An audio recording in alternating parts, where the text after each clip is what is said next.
My name is Bob Earl, and I'm standing at the start-finish line at Sears Point International Raceway. It's one of the most demanding and beautiful racetracks in North America. In the 1985 season, I've had the privilege of driving the SDP son-of-a-gun Pontiac Fiero that's prepared by Huffaker Engineering right here at Sears Point International Raceway. And right now, I'd like to show you what it's like to drive around the racetrack from inside the car. Okay, here we are leaving the pit lane at Sears Point International Raceway. On the way out, you always want to check your gauges and make sure that things are working properly before you actually get up to speed.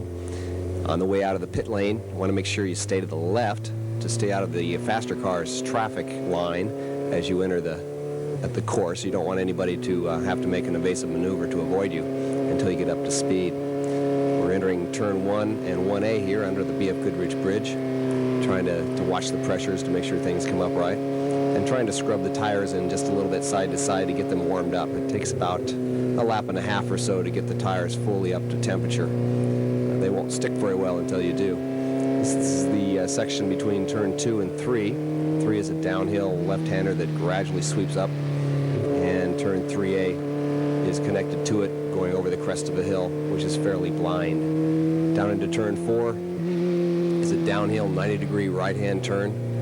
Very, very, very slippery usually because it's off camber. It slopes away from you. We go up to third gear here, going through turn 5, and gradually letting it out to the left-hand side on the entry to the carousel, which is turn 6.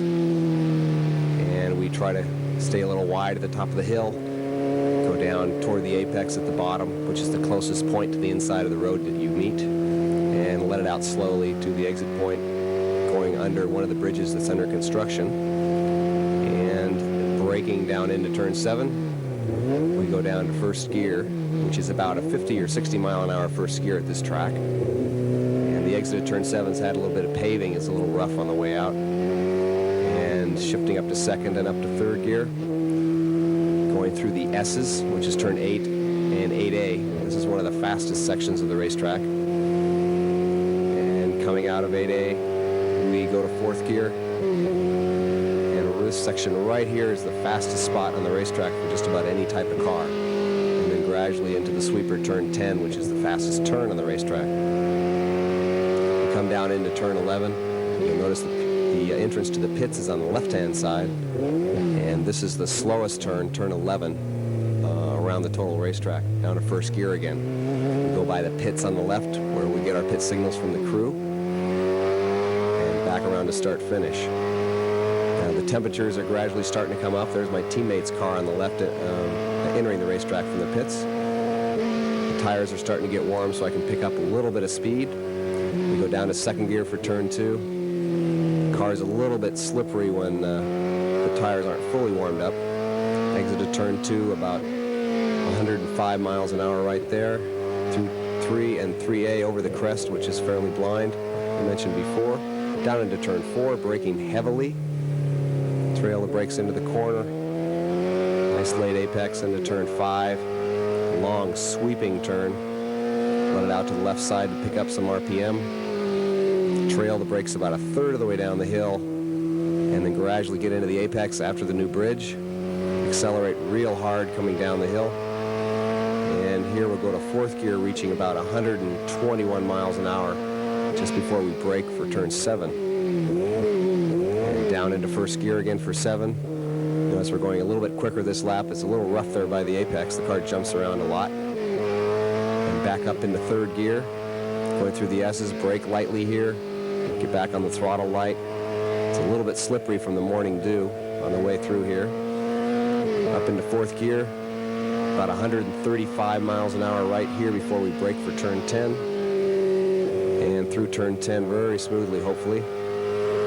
Bringing it back to turn 11, braking very, very heavily. Going through the gears, make sure we don't downshift too soon.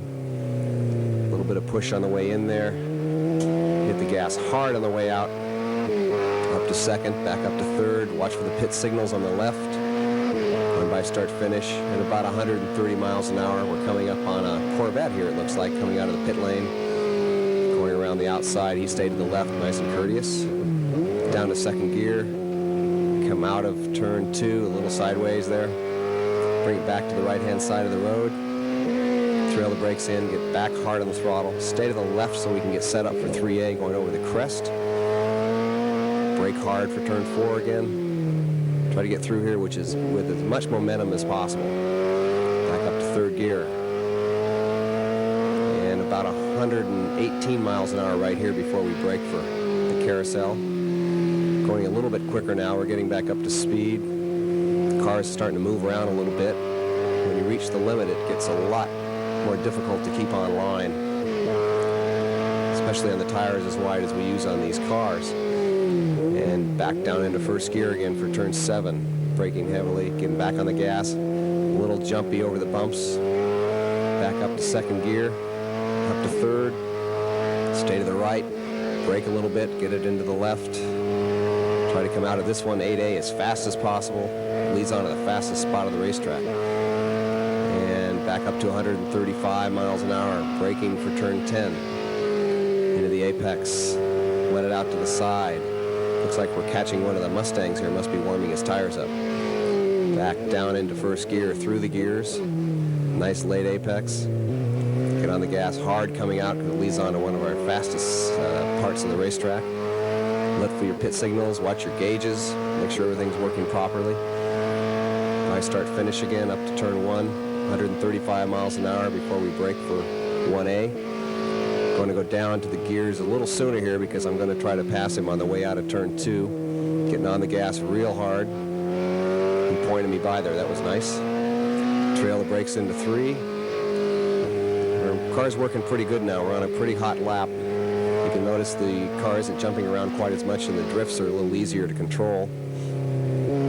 Out of turn 4. Up to 3rd gear again. Let it out to the left-hand side. Try to pick up as much speed as possible before we brake for the carousel here.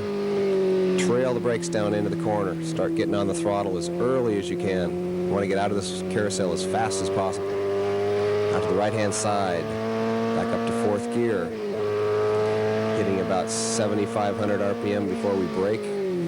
Down to 2nd, down to 1st. Trail the brakes. And it gets a little jumpy again by the new paving. Up to 2nd gear, up to 3rd gear. About 118, 20 miles an hour right here as we enter the S's. Coming out of the S's, much throttle as possible, a little drift on the way out there. Back up to 4th gear. And we brake down for turn 10 again. Try to be nice and smooth so we don't have to slow the car down too much on the way out. And back into the pit lane. That's what it looks like from inside the car on a hot lap around Sears Point International Raceway.